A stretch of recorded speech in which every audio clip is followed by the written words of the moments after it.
اعوذ باللہ من الشیطان الرجیم بسم اللہ الرحمن الرحیم اللہم صلی علی محمد وآل محمد۔ مومنین مسلمین بہت ساری روایات ہیں،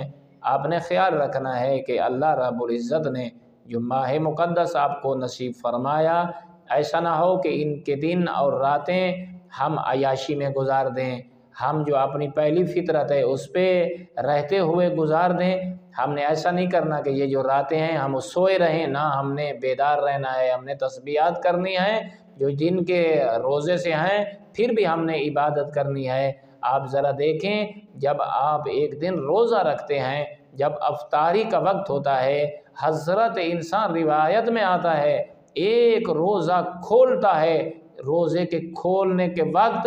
اللہ رب العزت وہ لوگ جو جہنمی ہوتے ہیں، جو اللہ کے دفتر میں سزاوار ہوتے ہیں، جو اللہ رب العزت کے ہاں عذاب کے مستحق ہوتے ہیں، ہر افطاری کے وقت خالق لم یزل گناہ گار جن پہ جہنم واجب ہو چکی ہوتی ہے، 1,00,000 اپنے گناہ گار بندوں کو روزانہ اللہ آزاد کرتا ہے، آزادی کا پروانہ نصیب فرماتا ہے۔ اس کے دن اتنے عظیم ہیں، اس کی راتیں اتنا عظیم ہیں، آپ نے سوچنا ہے، فکر کرنی ہے کہ ہم نے دن کیسے گزارنے ہیں، ہم نے راتیں کیسی گزارنی ہیں۔ والحمدللہ رب العالمین۔